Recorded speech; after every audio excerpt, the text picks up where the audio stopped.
প্রিয় শিক্ষার্থী বন্ধুরা, আশা করছি তোমরা সকলেই সুস্থ এবং নিরাপদে আছো। বরাবরের মতো নিয়মিত অনলাইন ক্লাসে আজকেও আমি হাজির হয়েছি তোমাদের শ্রদ্ধেয় শিক্ষক Pulak Barua, Readers school and college, Oxygen, Chattogram. আজকে তোমাদের সাথে আলোচনা করব অষ্টম শ্রেণীর গণিত বিষয়ে দ্বিতীয় অধ্যায় অর্থাৎ মুনাফা এবং লাভ ক্ষতির গুরুত্বপূর্ণ কিছু সৃজনশীল বিষয় নিয়ে। প্রথমে আমরা আলোচনা করছি বরিশাল বোর্ড 2018 সালের যে সৃজনশীল প্রশ্নটি এসেছে তা আমরা সলিউশন করার চেষ্টা করব। তো প্রথমে আমরা দেখি এক নজরে প্রশ্নটা একটু দেখে আসি। কোন আসল 6 বছরে মুনাফা আসলে 11,000 টাকা এবং মুনাফা হচ্ছে আসলের 8/3 অংশ।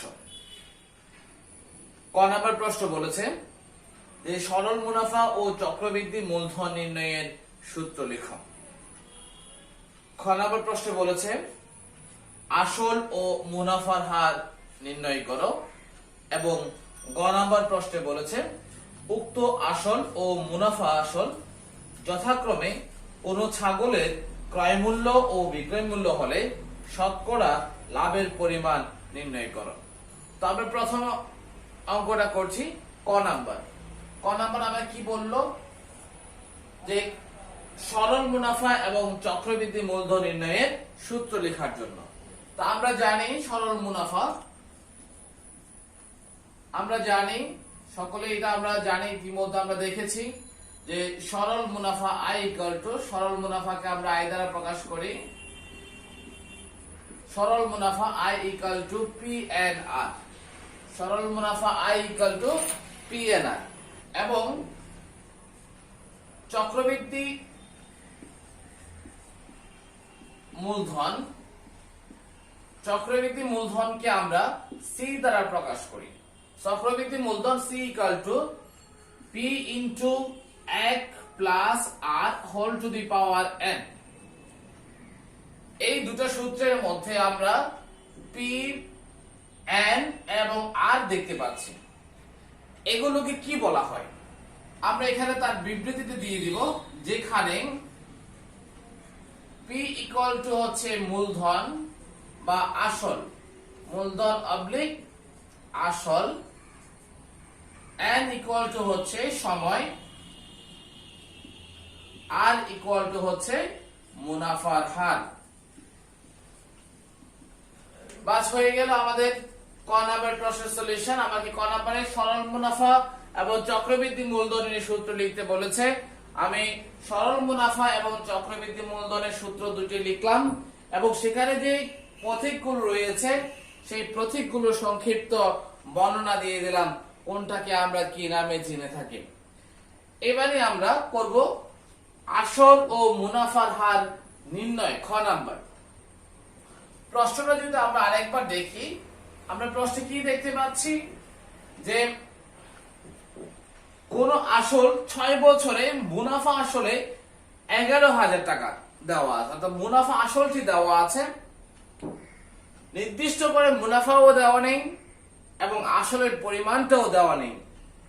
তাই আমাকে সবার আগে আসল নির্ণয় করতে হবে, সে আসলের উপর নির্ভর করে মুনাফার হারটি নির্ণয় করতে হবে।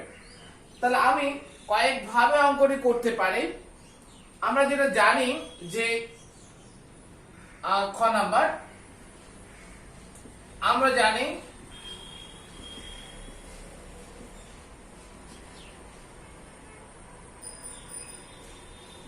আসল যোগ মুনাফা, আসল যোগ মুনাফা ইকুয়াল টু মুনাফা আসল। এই সূত্রটা আমরা সকলেই জানি, মুনাফার সাথে আসল যোগ করলে মুনাফা আসল হয়। যেহেতু প্রশ্নে একটি শর্ত দেওয়া আছে মুনাফা হচ্ছে আসলের 8/3 অংশ, তাই আমি মুনাফার জায়গায় আসলের 8/3 অংশ কথাটা লিখে দিচ্ছি। তাহলে আসল আসলের 8/3 অংশ, আসলের 8/3 সমান মুনাফা আসল প্রশ্নে দেওয়া ছিল 11,000 টাকা, সেই 11,000 টাকা আমি এখানে লিখে দিলাম 11,000। বা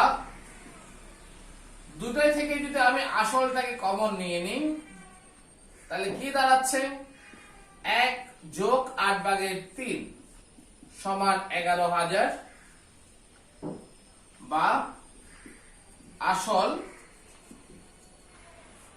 লসাগু করলাম আমি 8, হর দিয়ে ভাগ লব দিয়ে গুণ করলে আমি পাচ্ছি 8 যোগ 3। 3 কি পাবে, 8 দ্বারা 8 কে ভাগ করলে 1, 1 দ্বারা 3 কে গুণ করলে 3 সমান 11,000 টাকা। বা আসল 8 আর 3 যোগ করলে হয় 11, আসল ইনটু অর্থাৎ ব্র্যাকেট থাকলে গুণ বোঝায়, ইকুয়াল টু 11,000। বা আমি কিন্তু আসলের মানটা নির্ণয় করতে চাই, এটি গুণ আকারে আছে, এই পাশে গেলে ভাগ হয়ে যায়, সেই সিস্টেমে আমরা করতে পারি। অথবা আড়াআড়ি গুণ করে আমরা করতে পারি। আসল সমান 8 গুণ 11,000, নিচে চলে যাবে হচ্ছে 11। 11 দ্বারা আমি 11,000 কে যদি ভাগ করি তাহলে পাচ্ছে আমি 1,000। 1,000 কে 8 দ্বারা গুণ করলে আমি পাবো 8,000। তাহলে সুতরাং আসল সমান কত পেলাম, 8,000 টাকা। তাহলে আমি আসলটা পেয়ে গেলাম। এবার মুনাফা আসল থেকে যদি আমি আসলটা বিয়োগ করি তাহলে আমি মুনাফাটা পেয়ে যাব। তাহলে আমরা কি করব এখন, সুতরাং মুনাফা সমান আসল 8,000 টাকা পেয়ে গেলাম। তাহলে সুতরাং মুনাফা সমান, মুনাফা ইকুয়াল টু কি, মুনাফা আসল মাইনাস আসল। তো সেটা আমরা লিখছি মুনাফা সমান মুনাফা আসল মাইনাস আসল। মুনাফা আসল আমাদের কাছে 11,000 টাকা ছিল এবং এই মাত্র আমরা আসলটা 8,000 টাকা নির্ণয় করেছি। 11,000 থেকে 8,000 টাকা যদি আমরা মাইনাস করি তাহলে আমরা পাচ্ছি 3,000 টাকা। এটি হচ্ছে আমার মুনাফা। মুনাফার হার বলতে আমরা কি বুঝি, 100 টাকার 1 বছরের মুনাফা। তো এটা আমরা সূত্রের সাহায্য করতে পারি, যেহেতু আমার মুনাফার হার আর এর মান নির্ণয় করতে হবে। তাহলে আমার কাছে মুনাফা আয়ের মান দেওয়া আছে, সময় n ইকুয়াল টু 6 বছর দেওয়া আছে, আসলটাও নির্ণয় করেছি p ইকুয়াল টু 8,000। তাহলে আমরা সূত্র ব্যবহার করেও মুনাফার হারটা নির্ণয় করতে পারি, আবার সূত্র ছাড়া চাইলেও আমি করতে পারি। তখন আমাকে কি করতে হবে, তখন আমি লিখতে হবে যে 8,000 টাকা আমি আসল বের করেছি, 8,000 টাকার 6 বছরের মুনাফা হচ্ছে 3,000 টাকা। 8,000 টাকার কত বছর, 6 বছরের প্রশ্নে লেখা ছিল 8,000 টাকার 6 বছরের মুনাফা 3,000 টাকা। তাহলে 1 টাকার 1 বছরের মুনাফা কত হয়, সুতরাং 1 টাকার 1 বছরের মুনাফা, 1 টাকার 1 বছরের মুনাফা অবশ্যই কম হবে। যেহেতু আমার আসলের পরিমাণ কমে গেল তাহলে মুনাফার পরিমাণটাও কমে যাবে। যদি সময়ের পরিমাণ কমে যায় তাহলে মুনাফার পরিমাণটা কমে যায়। তাহলে আমরা যেহেতু দুটাই কমে যাচ্ছে, কম হলে আমরা যদি ভাগ হয় তাহলে আমরা কি করব, এই দুটি সংখ্যাকে নিচে লিখব, অর্থাৎ 3,000 ভাগ 8,000 গুণ 6 এত টাকা। যেহেতু মুনাফার হার বলতে আমরা বুঝি 100 টাকার 1 বছরের মুনাফা, তাই আমি নির্ণয় করব সুতরাং 100 টাকার 1 বছরের মুনাফা সমান 3,000 100 টাকার এক বছরের মুনাফা অবশ্যই বেশি হবে। 1 টাকার এক বছরের মুনাফা যা আমরা পেলাম 100 টাকা না, আসলের পরিমাণ বেড়ে যাওয়াতে মুনাফার পরিমাণও বেড়ে যাবে। তাহলে বেড়ে গেলে গুণ হয়, গুণ হলে আমি লিখবো কোথায়? উপরে। সব সময় এই জিনিসটা আমাদের মাথায় রাখতে হবে যে কম হলে ভাগ, বেশি হলে গুণ। তাহলে আমরা 3000 কে যদি আমি ভাগ দিই 1000 দ্বারা তাহলে পাচ্ছি 3, 8000 কে ভাগ দিলে আমি পাচ্ছি 8, 3 দিয়ে 6 কে ভাগ দিলে আমি পাচ্ছি 2, 2 দিয়ে আমি 100 কে ভাগ করলে আমি পাচ্ছি 50, 8 কে 2 দ্বারা ভাগ করলে পাচ্ছি আমি 4, 50 কে 2 দিয়ে ভাগ করলে আমি পাচ্ছি 25। অর্থাৎ সর্বমোট গিয়ে দাঁড়াচ্ছে 25 ভাগের 4। এটাকে যদি আমরা সমস্ত করি তাহলে আমরা কত পাবো? দেখো 4 দ্বারা 25 কে যদি তোমরা ভাগ দাও, 4 6 24, তাহলে কত বিয়োগ করলে 1, 6 সমস্ত ইকুয়াল টু 6 সমস্ত 4 ভাগের 1। যেহেতু মুনাফার হার শতকরা লিখতে হয় তাহলে আমি লিখবো, সুতরাং মুনাফার হার কত পেলাম? 6 সমস্ত 4 ভাগের 1%। তাহলে দেখো আমরা আমাদেরকে খ নম্বরে আসল ও মুনাফার হার নির্ণয় করতে বলেছিল, আমরা দুটাই নির্ণয় করলাম। আসলটাও নির্ণয় করলাম 8000 টাকা এবং মুনাফার হার নির্ণয় করলাম 6 সমস্ত 4 ভাগের 1%। আশা করছি তোমরা সকলেই বুঝতে পেরেছো। তোমরা আমাদের ক্লাসগুলো দেখবে, অনুসরণ করবে, নিয়মিত লেখাপড়া করবে বাড়িতে বসে, এবং কোনো অংশ যদি না বুঝে থাকো অবশ্যই ইনবক্সে তোমরা আমাদেরকে জানাবে, আমরা তোমাদেরকে যথাযথ সলিউশন দেওয়ার চেষ্টা করব। এবারে আমরা গ নাম্বার অঙ্কটা যদি দেখি, গ নাম্বার প্রশ্নটা একটু সবাই আমার সাথে পড়ো। কি বলেছে? যে উক্ত আসল বলতে এই মাত্র যে আমি আসলটা 8000 টাকা পেলাম, সেই 8000 টাকাকে বলছে উক্ত আসল এবং মুনাফা আসল। মুনাফা আসলটা কোথায় ছিল? আমার প্রশ্নে দেওয়া ছিল মুনাফা আসল। তাহলে আমি সেই দুটি, কোন একটি ছাগলের যদি ক্রয় মূল্য এবং বিক্রয় মূল্য হয় তাহলে বলেছে শতকরা লাভের পরিমাণ নির্ণয় করো। তাহলে আমি লিখবো যে খ হতে পাই, আমি এখন গ নাম্বার অঙ্কটি করছি, যে খ হতে পাই, খ হতে আমি কি পেয়েছিলাম? আসল পেয়েছিলাম। কত টাকা? 8000 টাকা। আসল সমান 8000 টাকা আমি পেয়েছি। প্রশ্নে আমার মুনাফা আসল দেওয়া ছিল 11000 টাকা, তাহলে মুনাফা আসল 11000 টাকা।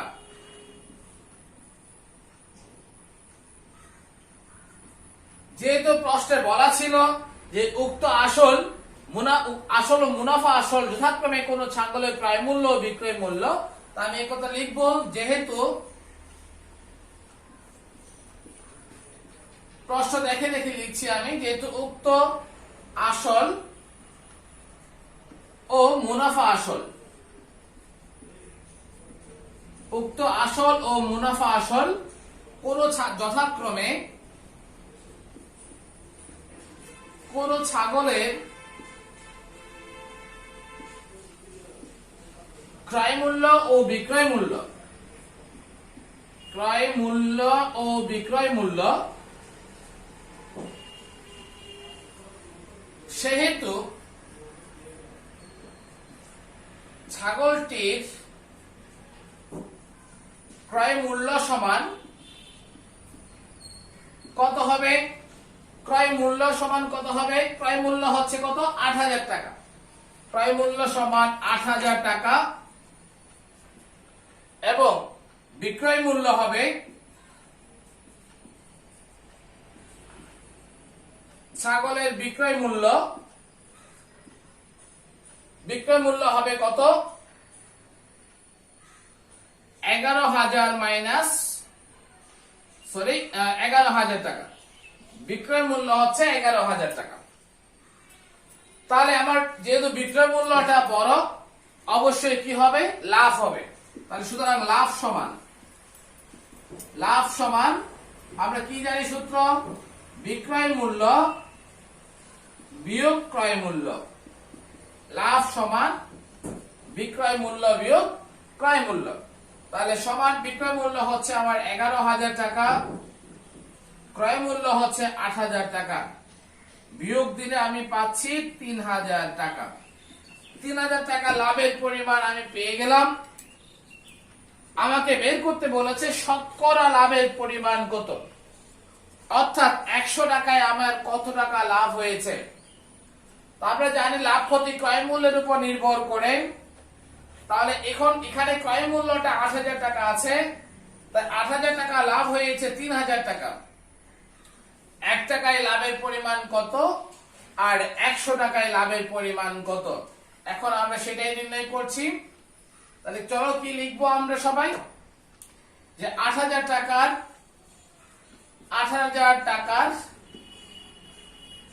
টাকায় লাভ হয়, 8,000 টাকায় লাভ হয় 3,000 টাকা। সুতরাং 1 টাকায় লাভ হয়, 1 টাকায় লাভ কি পরিমাণ হবে, কম না বেশ? অবশ্যই ক্রয় মূল্য কমে গেলে লাভের পরিমাণটাও কমে যাবে, কম হলে ভাগ। তাহলে 3,000 ভাগের 8,000 টাকা। সুতরাং 100 টাকায় লাভ হয়, 100 টাকায় লাভের পরিমাণ বেশি হবে, বেশি হলে গুণ, তাহলে সেটা 100টা উপরে হবে, 8,000টা নিচে থেকে যাবে। এখানে 2টাকে যদি আমি 1,000 দ্বারা ভাগ করে 8, 1,000 দ্বারা ভাগ করলে 3, 4 দ্বারা ভাগ করলে 2, 4 দ্বারা ভাগ করলে 4, 25 100। তাহলে টোটাল আমি কি পেলাম, উপরে 25 এবং 3 এর গুণফল অর্থাৎ 3 25 75, নিচে পেয়েছে আমি 2 টাকা। যেহেতু এটি একটি অপকৃত ভগ্নাংশ, তাহলে এটিকে আমি আবারও মিশ্র ভগ্নাংশে প্রকাশ করব। তাহলে যদি এটাকে মিশ্র ভগ্নাংশে প্রকাশ করি তাহলে আমরা কি পাবো, 3 দুগুণে 6, 1 5 15, 7 দুগুণে 14, 1, অর্থাৎ 37 সমস্ত 2/1 টাকা। যেহেতু শতকরা লাভের পরিমাণ, তাহলে সুতরাং আমরা লিখব লাভের পরিমাণ 37 সমস্ত 2/1%। এটাই আনসার। তো আমরা প্রথম অঙ্কটার সলিউশন করলাম। প্রিয় শিক্ষার্থী, তোমরা আশা করি বুঝতে পেরেছো। বাসায় প্র্যাকটিস করবে আমাদের প্রথম অঙ্কটি, এবং না বুঝলে অবশ্যই ইনবক্সে মেসেজ করবে। আমরা আলোচনা করব ঢাকা বোর্ড 2018 সালের সৃজনশীল প্রশ্নটা আমরা একবার পড়ে নিই সবাই। এক ব্যক্তি 10% মুনাফায় 20,000 টাকা নির্দিষ্ট সময়ের জন্য ব্যাংকে জমা রাখলেন। তো আমরা জানি কি, যে পরিমাণ টাকা ব্যাংকে জমা রাখা হয় এবং যে পরিমাণ টাকা ব্যাংক থেকে ঋণ নেওয়া হয়, দুটাকেই বলা হয় আসল। তো যেহেতু এটাই ব্যাংকে জমা রেখেছে 20,000 টাকা, তাহলে এখানে 20,000 টাকাটা হচ্ছে আসল, অর্থাৎ পি এর মান। মুনাফার হার দেওয়া আছে 10%, মানে আর এর মানটি দেওয়া আছে। ক নম্বর প্রশ্নে বলেছে প্রথম বছরান্তে মুনাফা আসল কত হবে তা নির্ণয় করো। প্রথম বছর মানে হচ্ছে 1 বছর, অর্থাৎ 1 বছরের মুনাফা আসল নির্ণয় করতে বলা হয়েছে। তো মুনাফা আসল বলতে আমরা জানি মুনাফা এবং আসলের যোগফল। তো যেহেতু আমার কাছে আসলটা দেওয়া আছে, তাহলে আমাদের প্রয়োজন হচ্ছে মুনাফাটা। তো সূত্রের সাহায্যে আমি প্রথম মুনাফাটা নির্ণয় করব, তারপর আসলের সাথে যোগ করলে আমি মুনাফা আসলটি পেয়ে যাব। তাহলে ক নম্বর অঙ্কটি আমরা করছি। দেওয়া আছে আমার প্রশ্নে, যে দেওয়া আছে আসল পি ইকুয়াল টু, আসলকে পি দ্বারা প্রকাশ করা হয়, এর আগে জেনেছি সেটা। আসল পি ইজ ইকুয়াল টু 20,000 টাকা।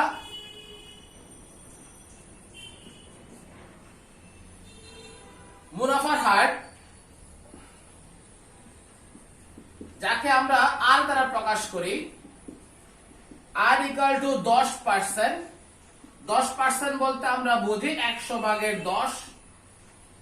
তো 100 দ্বারা 10 কে যদি আমরা ভাগ করতে পারি তাহলে দশমিকে আসবে। আবার চাইলে আমরা দশমিক এড়িয়ে চলতে পারি।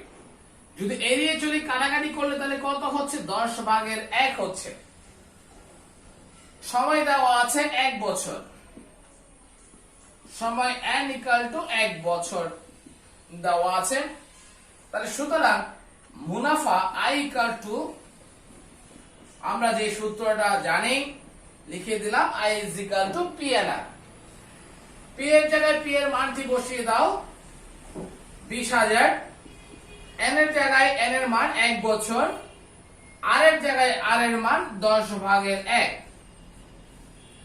10 দিয়ে 20,000 কে যদি আমি ভাগ করি তাহলে আমি পেয়ে যাব 2,000, অর্থাৎ মুনাফা আমি পেয়ে গেলাম 2,000 টাকা। আমার কি বের করার কথা ছিল? মুনাফা আসল কত। তাহলে এই যে মুনাফার সাথে আসলের পরিমাণ যদি আমি যোগ করে দিই, আমি মুনাফা আসলটি পেয়ে যাব। তাহলে সুতরাং মুনাফা আসল সমান মুনাফা প্লাস আসল, বা আসল প্লাস মুনাফা, যে কোনো একটা লিখলে হয়ে যাবে। মুনাফা যোগ আসল বা আসল যোগ মুনাফা, যেটাই লিখি না কেন অবশ্যই তা হবে। তো মুনাফার পরিমাণ যে পেলাম 2,000,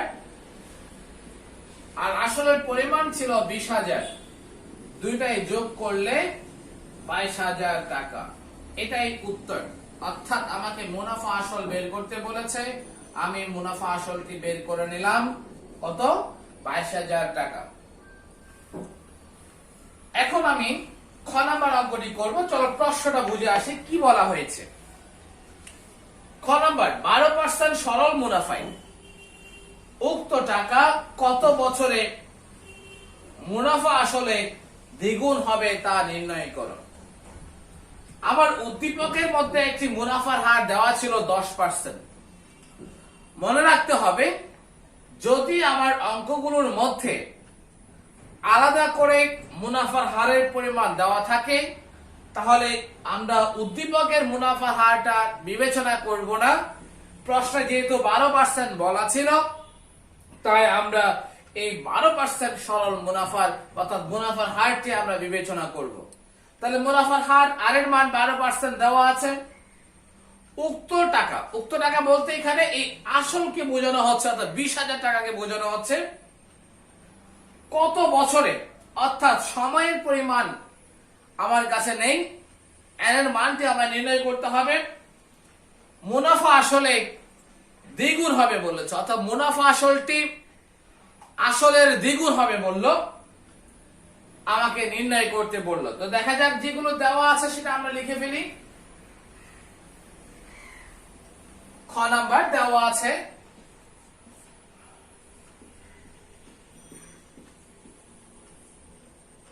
আসল পি ইকুয়াল টু 20,000 টাকা। যেহেতু আমার এখানে মুনাফা আসল দ্বিগুণ বললো, তাহলে আমি লিখব, সুতরাং মুনাফা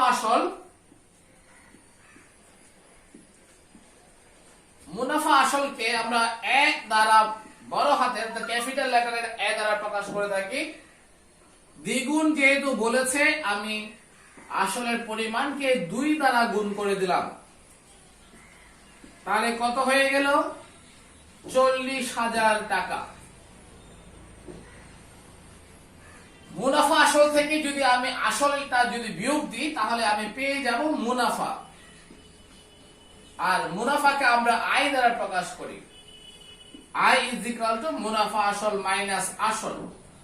মুনাফা আসল 40,000 বিয়োগ আসল হচ্ছে 20,000 সমান 20,000 টাকা আমরা পেয়ে গেলাম। আর কি দেওয়া আছে? মুনাফার হার। মুনাফার হার দেওয়া আছে আর ইজ ইকুয়াল টু 12%। 12% সমান আমরা কি করব? 12 ভাগের 100। আমরা যদি এখানে কাটাকাটি করি তাহলে আমার 4 দ্বারা ভাগ করা যায়। 4 25 100, 3 4 12, অর্থাৎ 25 ভাগের 3 আমি পেলাম মুনাফার হার। দশমিকে চাইলে দশমিকেও করতে পারি, আবার ভগ্নাংশ চাইলে ভগ্নাংশ আমরা রাখতে পারি। তো এখন আমাকে সময় বের করতে হবে। আমি সূত্রটা দিয়ে দিচ্ছি। আমরা জানি আমরা কোন সূত্রটি জানি? I equal to PNR। আমার দরকার হচ্ছে n এর মান। n এর মান নির্ণয় করতে হলে বা যে কোনো এখানে যে 4টি রাশি আছে, যে কোনো একটি রাশির মান যদি নির্ণয় করতে হয় তাহলে অবশ্যই বাকি 3টা রাশির মান দেওয়া থাকতে হবে। তারপর এই অঙ্কটার মধ্যে i এর মান দেওয়া আছে, p এর মান দেওয়া আছে, r এর মান দেওয়া আছে, শুধু n এর মানটা নির্ণয় করতে হবে। তাই আমরা কি করব? বা PNR ইকুয়াল টু I বা n equal to I divided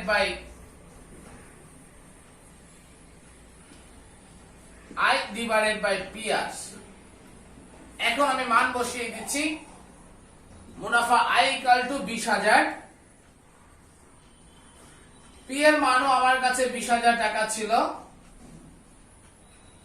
এবং আর এর মান ছিল কত? ছিল আর এর মানটি ছিল আমার কাছে 25 ভাগের 3 ছিল, বোঝার সুবিধার্থে 3 ভাগের 25। তাহলে আমরা কি করলাম? 20,000 কাটাকাটি গেল, তাহলে কত হলো? 1 ডিভাইডেড বাই 3 ভাগের 25। এটা উল্টে গেলে 25 উপরে 3 নিচে। অপকৃত ভগ্নাংশ যেহেতু হয়েছে, 3 8 24, 8 সমস্ত 3 ভাগের 1।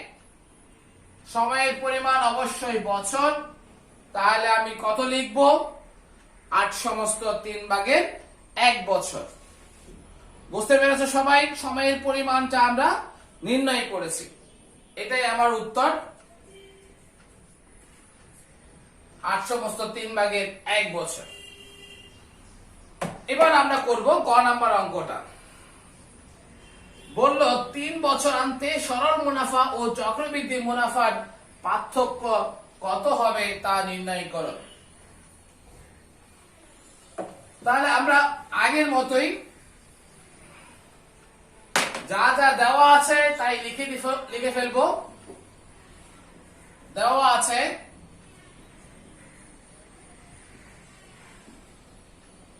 আসল P সমান 20,000 টাকা।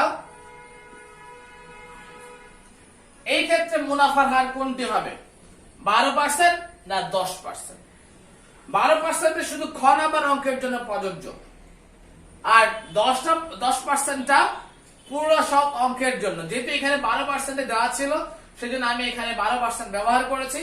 তাহলে এখানে গ নাম্বার অঙ্কের জন্য মুনাফার হারটি হবে 10%। তাহলে মুনাফার হার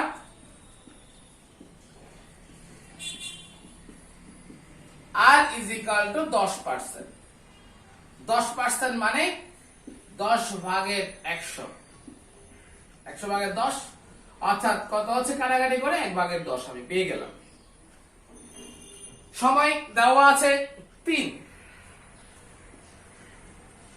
সময় n equal to 3 বছর।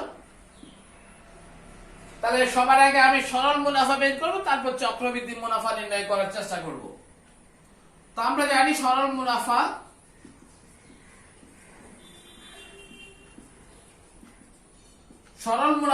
I equal to PNR। P এর জায়গায় P এর মান 20,000 বসাই দিলাম, n এর জায়গায় সময়টা বসিয়ে দিলাম 3 বছর, আর এর মানও বসিয়ে দিলাম 10 ভাগের 1। 10 দিয়ে 20,000 কে ভাগ দিলে আমি পাচ্ছি 2,000। 2000 কে 3 দ্বারা গুণ করলে আমি পাচ্ছি 6000। অর্থাৎ আমি সরল মুনাফা পেয়ে গেলাম 6000 টাকা। এবার আমি বের করার চেষ্টা করব চক্রবৃদ্ধি মুনাফা। চক্রবৃদ্ধি মুনাফা নির্ণয় করার আগে অবশ্যই চক্রবৃদ্ধি মূলধন নির্ণয় করতে হবে। তাহলে আমরা শুরুতে চক্রবৃদ্ধি মূলধন নির্ণয় করব। আবার চক্রবৃদ্ধি মূলধন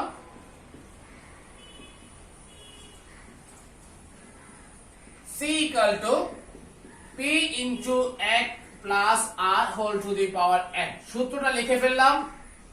P এর মান 20000, মান বসিয়ে দিলাম। 1 যোগ R এর মান 10/1 বসিয়ে দিলাম। N এর মান 3 বসিয়ে দিলাম।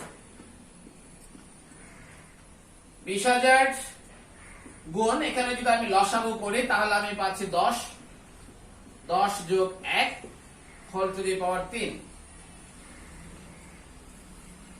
কত পেলাম আমরা? দেখো 20000 গুণ, এখানে পাচ্ছি আমি 10/11, তার উপরে পাওয়ার আছে 3, অর্থাৎ 20000 গুণ পাওয়ার যে 3 আছে 10/11 3 বার, 10/11 1, 10/11 2, 10/11 3, আমি 3 বার লিখে ফেললাম। তাহলে আমি যদি ভাগ করি, একটা শূন্য, দুটা শূন্য, তিনটা শূন্য, তিনটা শূন্য এখানে চলে যাবে। তাহলে আমার কাছে থাকে কত? আর 20 গুণ 11 গুণ 11 গুণ 11। এই গুণফলটা যদি আমরা করি তাহলে আমাদের চক্রবৃদ্ধি মুনাফার পরিমাণটি বের হয়ে যাবে। তো চক্রবৃদ্ধি মুনাফা বের হলে কত হচ্ছে সেটা গুণ করলে আমরা পাচ্ছি 26,620। এই সবগুলো আমরা গুণ করব, গুণফলটা কত পাবো? 26,620 পেলাম। সুতরাং চক্রবৃদ্ধি মুনাফা, চক্রবৃদ্ধি মূলধন থেকে এবার আমি চক্রবৃদ্ধি মুনাফাটা নির্ণয় করব। সুতরাং চক্রবৃদ্ধি মুনাফা equal to C minus P। C এর মান হচ্ছে 26,620, P এর মান হচ্ছে 20,000। তাহলে এটা যদি আমি বিয়োগ করি আমি পেয়ে যাচ্ছি আবার চক্রবৃদ্ধি মুনাফাটা 6,620 টাকা। সরল মুনাফাটা পেয়েছিলাম 6,000 টাকা। তাহলে সুতরাং পার্থক্য সমান 6,620 মাইনাস 6,000 টাকা, অর্থাৎ বিয়োগ করলে 620 টাকা। তাহলে সুতরাং আমি পেয়ে গেলাম সরল মুনাফা ও চক্রবৃদ্ধি মুনাফার পার্থক্য 620 টাকা, অর্থাৎ উত্তর 620 টাকা। এই শেষ আমাদের আজকের আলোচনা। তবে যাবার আগে তোমাদের প্রতি আবারও অনুরোধ করছি, যেহেতু সামনে জেএসসি পরীক্ষা এবং আমাদের বিদ্যালয়ের অর্ধবার্ষিক পরীক্ষার একটা প্রিপারেশন আমরা নিচ্ছি অনলাইন ক্লাসের মাধ্যমে, তাই সাজেশন মোতাবেক তোমাদেরকে যে সাজেশন দেওয়া হয়েছে সেই সাজেশন মোতাবেক তোমরা বাসায় অধ্যয়ন করো এবং নিয়মিত আমাদের অনলাইন ক্লাসে অ্যাক্টিভ হও। আমাদের ভিডিওগুলো দেখো, তোমরা দেখে সেগুলো প্র্যাকটিস করো এবং প্রত্যেকে তোমাদের বন্ধু বান্ধবদের কাছে এই ভিডিওটি শেয়ার করো এবং যাদের ভালো লাগবে, যাদের উপস্থিতি নিশ্চিত করার জন্য কমেন্টস বক্সে গিয়ে অবশ্যই তোমরা যে ভিডিওটা দেখেছো তা আমাদেরকে জানাবে। যদি কেউ না বুঝে থাকো অবশ্যই ইনবক্সে আমাদেরকে মেসেজ করবে, আমরা তোমাদের সলিউশন দেওয়ার চেষ্টা করব। তো আজকে এই পর্যন্তই। সকলে ভালো থাকো, সুস্থ থাকো, নিরাপদে থাকো এবং নিয়মিত স্বাস্থ্যবিধি মেনে চলো। সবাইকে ধন্যবাদ।